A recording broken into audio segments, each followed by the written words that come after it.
Alhamdulillahi Rabbil Alamin wassalatu wassalamu ala nabiyyina Muhammadin wa ala alihi wa sahbihi ajma'in amma ba'du. An Ibn Umar radhiyallahu anhuma anna Rasulullah sallallahu alaihi wasallam qala umirtu an uqatila an-nas hatta yashhadu an la ilaha illallah wa anna Muhammadan Rasulullah wa yuqimu as-salata wa yu'tu az-zakah فإذا فعلوا ذلك عصموا مني دماءهم وأموالهم إلا بحق الإسلام وحسابهم على الله تعالى. رواه البخاري ومسلم. Terjemahannya dari Ibnu Umar radhiyallahu anhuma bahawa Rasulullah sallallahu alaihi wasallam bersabda, aku diperintahkan supaya memerangi manusia hingga mereka mengucap la ilaha illallah, bahawa tiada Tuhan yang berhak disembah kecuali Allah, dan bahawasanya Muhammad itu Rasulullah, dan mereka mendirikan salat dan mengeluarkan zakat. Maka apabila mereka berbuat yang demikian itu, terpeliharalah mereka daripada aku, darah mereka dan harta mereka, kecuali dengan hak Islam. Dan hisab perhitungan amalan mereka itu terserah kepada Allah Azza wa Jalla. Diriwayatkan oleh Bukhari dan Muslim. Maka hadis ini adalah hadis yang sahih, bahkan pada darjat yang tertinggi dalam hadis-hadis yang sahih, kerana dia hadis muttafaqun alaih, yang disepakati kesahihannya dalam Sahih Bukhari dan Sahih Muslim.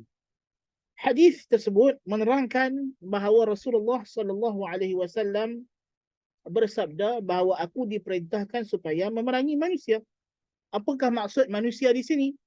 Manusia yang diperangi itu bukanlah sekalian manusia, kerana di sini disebut yang umum, tetapi yang dimaksudkan adalah khusus. Ada dalam nas-nas Al-Quran dan Sunnah perkataan yang nampaknya macam umum, tetapi maksudnya adalah khusus, adalah spesifik. Iaitulah bukan sekalian manusia, tetapi penyembah berhala yang sudah nyata permusuhan mereka. Bukanlah maksud perintah ini untuk memerangi orang-orang kafir seluruhnya jika mereka tidak mau bersyahadah, bersembahyang dan berzakat. Kerana memerangi mereka, kerana hal tersebut berlawanan pula dengan kesucian dan ketinggian ruh pengajaran Islam yang murni. Jadi Rasulullah sallallahu alaihi wasallam memerangi penyembah-penyembah berhala yang memusuhi secara terbuka kepada Islam. Dan peperangan itu hendaklah diteruskan terhadap mereka hingga mereka sanggup melaksanakan 3 dari rukun Islam itu, iaitu mengucap 2 kalimah syahadah yang dengannya mereka menjadi Muslim, melaksanakan salat dan mengeluarkan zakat. Ya. Kerana ini rukun yang paling jelas. Ya. Di mana syahadah ini adalah syarat asasi untuk seseorang itu dianggap sebagai Muslim. Apabila seorang itu mengucap 2 kalimah syahadah sebagai tanda perisytiharan dia telah masuk Islam, maka dengan ucapan syahadah itu kita terima dia sebagai seorang Muslim. Kemudian kewajipan yang paling awal sekali yang kita dapat lihat daripada orang yang baru masuk Islam ialah salat. Kerana salat ni 5 waktu sehari. Kalau dia masuk Islam pukul 8 pagi, saat ni pukul 1:30 sembahyang zuhur dah masuk zuhur. Ya. Jadi memang kok mana pun akan datang perintah salat jikalau panjang hayatnya. Ya. Dah ada orang yang lepas mengucap dia meninggal dunia, masalahnya memang tak sempat nak buat apa, tapi Islamnya diterima oleh Allah Subhanahu Wa Taala dan dia seorang Muslim. Ya, demikian juga zakatnya ibadat tahunan. Ibadat tahunan, ya, yang mesti dilaksanakan bagi mereka yang sudah ada kemampuan, kerana terutamanya harta-harta yang tampak, harta yang berbentuk binatang peliharaan, al-an'am, ya, lembu, kambing, ya, ataupun tanam-tanaman, ada sawah padi, ya. Ini jelas. Ya, dan ini adalah hak yang penting dalam Islam. Kerana Islam itu mencapai keredaan Allah itu berlaku dengan mengikhlaskan peribadatan kepada Tuhan dan berlaku ihsan, belah kasihan kepada sesama makhluk. Jadi ikhlas kepada Tuhan itu dizahirkan dengan salat, dan ihsan kepada sesama makhluk itu dizahirkan dengan zakat. Ya, berbanding dengan puasa. Dan juga yang puasa ini dia ada banyak uzur. Ya, orang yang baru masuk Islam mungkin dia tak mampu nak berpuasa dan sebagainya. Puasa ni ada banyak keuzuran. Demikian juga haji. Haji ni sekali seumur hidup. Kita tak tahu bila dia nak pergi, dan dia boleh orang kata apa? Wajib ada tarakhi. Wajib secara beransur, bukannya wajib segera. Ya. Jadi hadis ini menunjukkan bahawa kita disuruh menyebarkan agama Islam. Dan tentu dakwah Islam itu bermula dengan aman.